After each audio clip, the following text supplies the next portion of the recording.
apa saja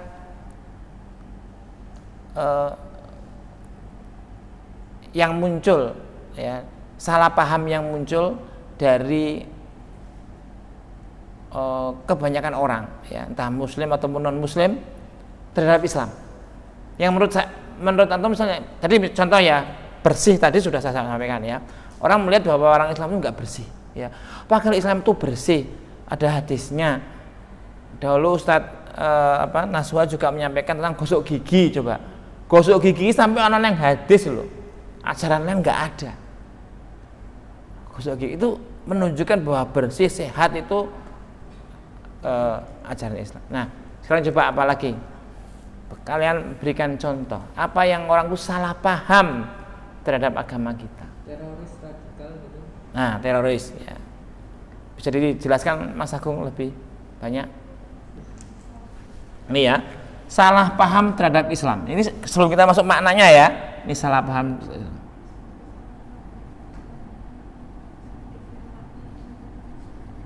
Karena nanti kalau kita mempelajari makna Islam, kita tahu bahwa Islam itu tidak seperti yang dituduhkan. Pertama, tadi saya sudah menyampaikan masalah bersih ya. Ya, tidak bersih kalau salah paham ya. Tidak bersih. Yang kedua, teroris, apalagi radikal.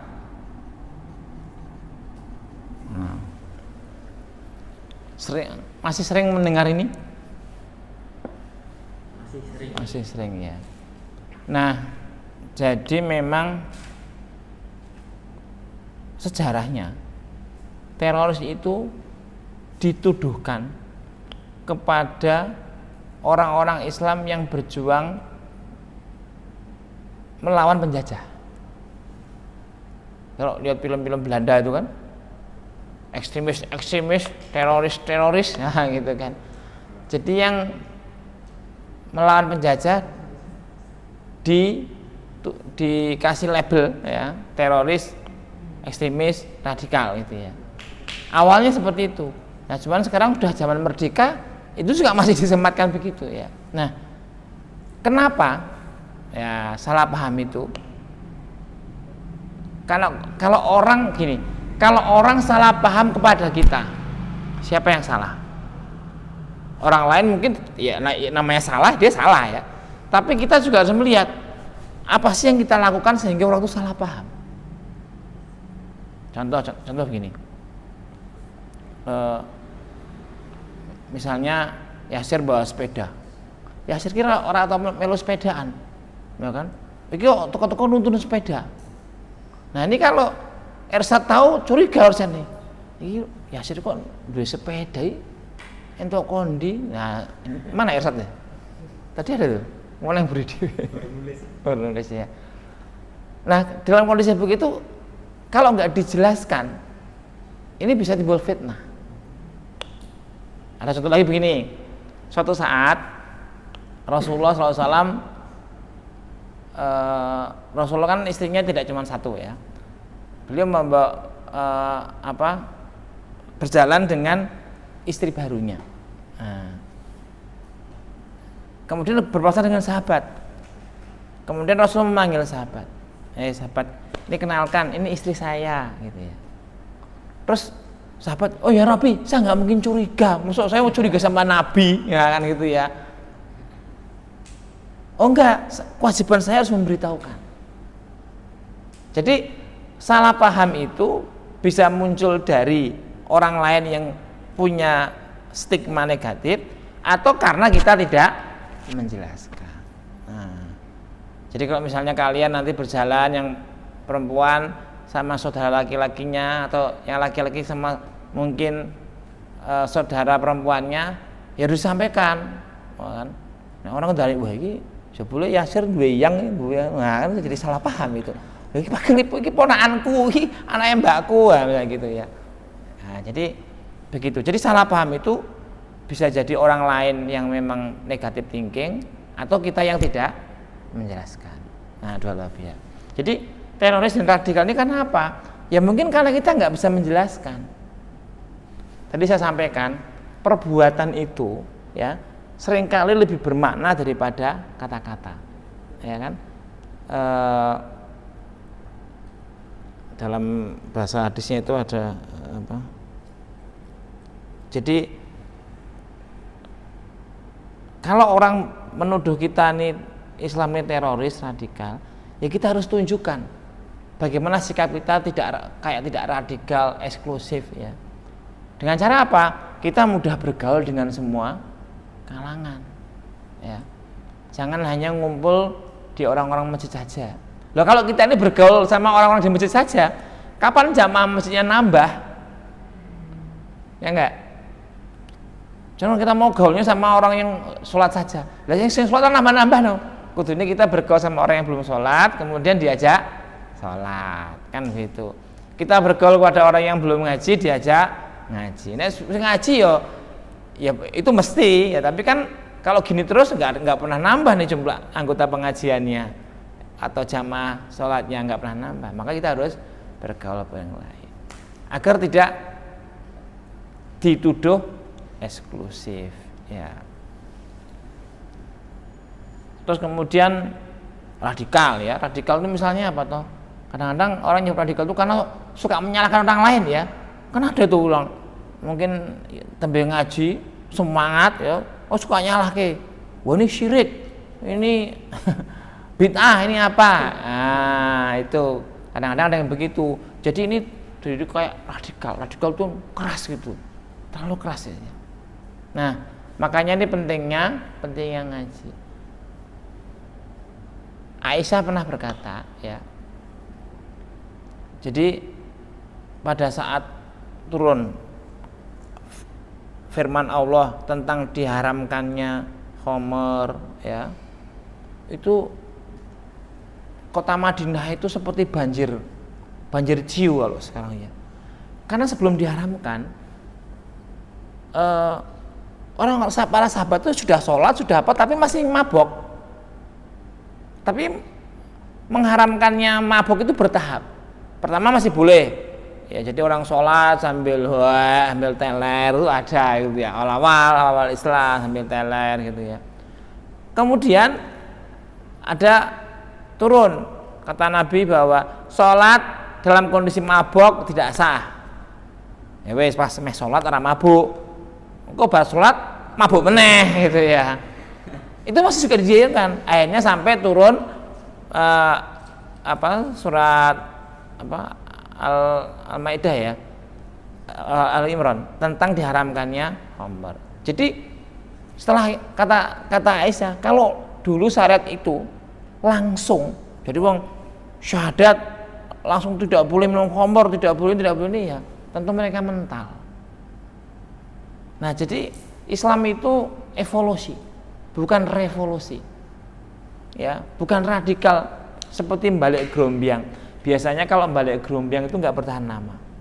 Misal gini, antum tidak terbiasa sholat malam misalnya, terus dipaksa sholat malam, ya mungkin bertahan seminggu sholat malam, terus baru kui ceklek, ya semangatnya patah ya nggak lagi. Jadi kita harus melatih beribadah ini secara bertahap. Ya nanti kalau ada anggota baru ke masjid, ya banyak maklum lah. Kok masih gini ya jenenge cahanyaran ya wes bertahap ya. Itu saya tadi ketemu teman di Jogja itu kan dikeluhkan gini. Saya kan bergabung di komunitas Juliha ya, juru sembelih halal itu. Wah ini Pak ada anggota Juliha yang sholatnya belum jelas. Ya bertahap no. Ya dulu dia nggak sholat, terus gabung ke anggota kita, itu sudah baik. Dia mau bergaul sama orang-orang yang sholat itu sudah bagus kan, udah ada perkembangan. Tapi sholatnya belum 5 waktu, ya ora apa-apa, bertahap sih, ya alon-alon. Nah itu radikal. Jadi bagaimana kita menangkal ini? Ya kita harus welcome, ya harus terbuka kepada semuanya. Apalagi salah paham terhadap Islam.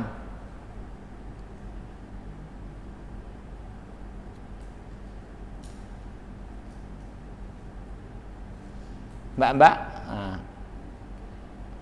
apa yang orang salah paham terhadap Islam. Islam ini salah paham kan? Ah, gambar orang resian. Ya mungkin dia sing salah orang resian itu. Tapi kan sebenarnya nggak begitu. Teroris ini radikal, enggak begitu. Nabi SAW nggak pernah ngajarkan, ya. Nggak ada orang itu, misalnya gini. Kalau dulu waktu perang salib, ya, perang salib itu perang antara pasukan Islam dan orang Kristen. Kalau orang Kristen menang, contoh di Spanyol, ya, Spanyol yang kita tahu sekarang kan negara Kristen, ya. Spanyol itu dulu pusat Islam. Tapi begitu umat Islam kalah perang, Spanyol direbut, warga Spanyol, ya, dikasih dua pilihan, kamu mati atau pindah Kristen. Itu cara mereka menjalankan dalam tanda kutip dakwahnya. Tapi kalau Islam nggak pernah, dan nggak boleh begitu. La ikraha fiddin, tidak ada paksaan. Kamu masuk Islam dengan penuh kesadaran, dengan ilmu. Kalau tidak, ya kamu harus menghormati Islam. Itu. Jadi Rasulullah nggak pernah mengajari radikal teroris, itu nggak pernah. Yang lain silakan. Apa salah paham terhadap Islam yang muncul, yang pernah kalian dengar atau kalian rasakan?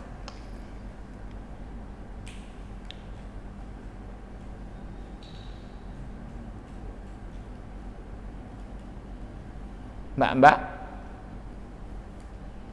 Itu Pak, banyak yang bilang itu Islam itu agama yang malah mengajarkan ya teori adalah Islam yang mundur gitu ya Pak. Islam yang apa? Kemunduran itu apa yang Tidak modern, gitu. ortodok, jadul. Ya.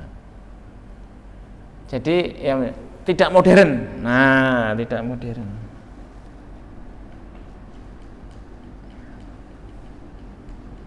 Kayaknya kalau aktif di masjid itu tidak gaul, tidak modern, ya. Tidak apa lagi? Nggak ngetren lah. Masa pakai jilbab nggak ngetren banget gitu ya? Ya kan? Nggak ngetren banget pakai jilbab, pakai baju panjang kan gitu kan? Pakai jubah, orang ngetren. Nah, ini ada ya persepsi modern itu ya. Kadang-kadang atau seringnya modern itu diidentikan dengan hal-hal yang tidak Islami, ya kan? Nampaknya modern. Ke diskotik misalnya ya, wah, kemudian bergaul bebas. Ya. Nah sebenarnya gini, masalah modern dan tidak modern itu kan persepsi yang dibentuk, ya kan? Contoh. Kalau pakai baju panjang itu modern nggak modern? Ya gampang saja no. Orang zaman dahulu itu saat kain belum ditemukan, atau nyon sewu ya, mohon maaf misalnya peradaban kayak di Papua misalnya, yang nggak pakai baju, apakah itu modern? Itu modern apa primitif? Nah, malah primitif. Jadi suka-suka orang ngomong. Emang yang nggak pakai hijab, yang pakai you can see, ya, you can see, kamu bisa lihat ya, pakai pendek-pendek itu ya, itu modern. We buka sen kayak orang Papua ya itu. Kalau bule ya naudzubillah, wah itu. Kalau kalian nanti punya uang jangan liburan di Eropa di musim panas ya, wah pemandangannya rusak ya gitu ya. Atau di Bali ya, di Bali. Nah. Itu kan nggak bagus itu ya. Mereka bilang itu yang modern. Nah sekarang definisi modern itu apa? Kalau buka baju modern orang Papua berarti modern itu. Ya nggak semua orang Papua ya, saya suku-suku yang masih di pedalaman itu, ya kan? Nah itu kan suka-suka orang bikin. Nah, modern. Kalau modern dilihat dari pakaiannya. Atau modern itu adalah orang yang mabuk-mabukan, narkoba misalnya gitu. Ya mabuk-mabukan itu ada sejak zaman dahulu. Zaman itu malah kebiasaan orang-orang primitif dahulu, mabuk segala macam.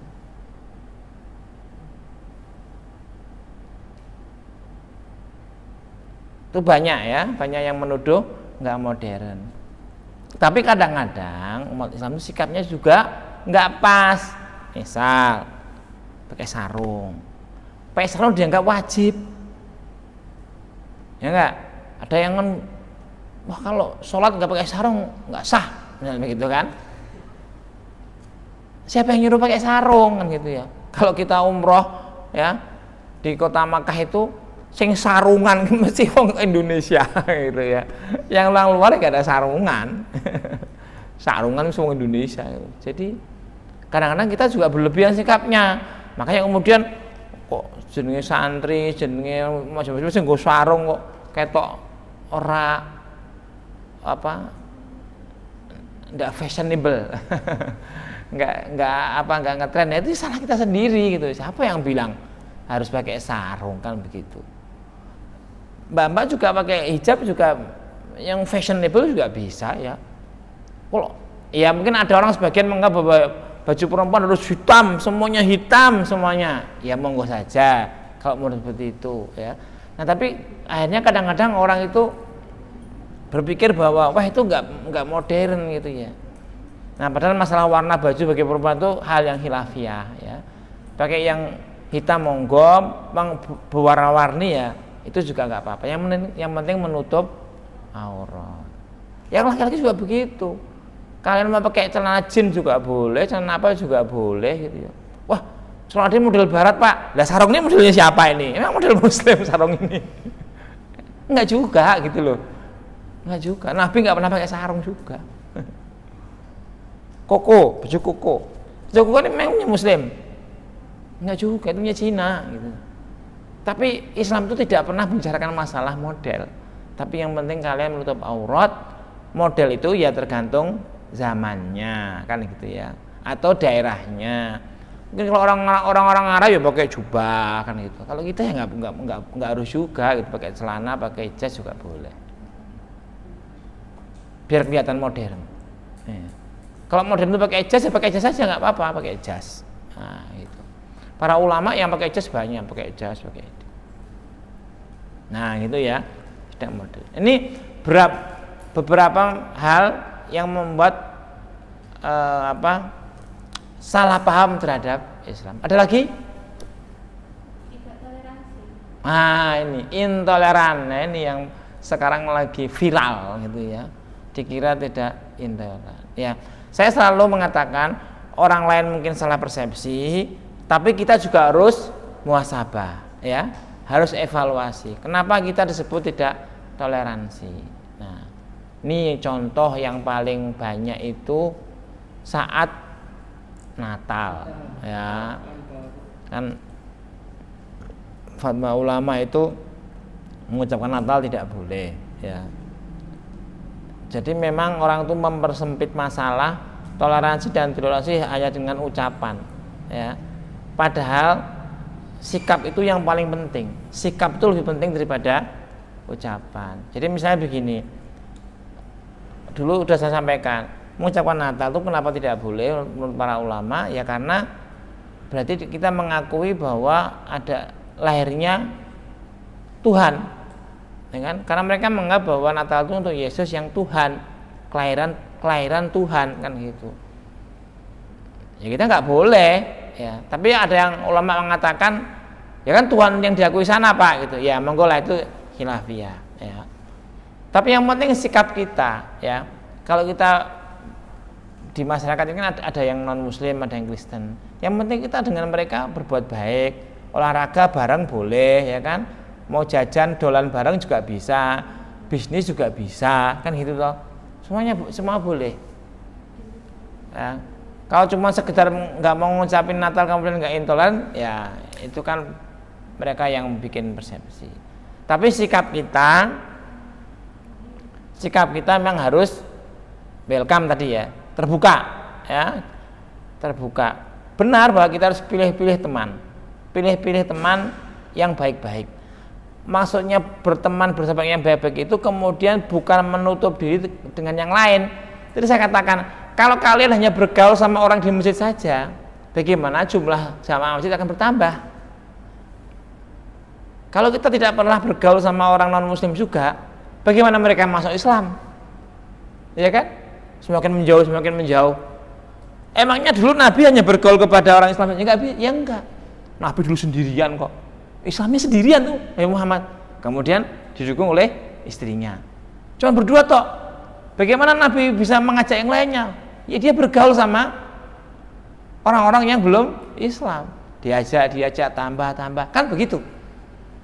Artinya Nabi nggak pernah mengajarkan kepada kita untuk eksklusif, ya, hanya bergaul dengan kita sendiri.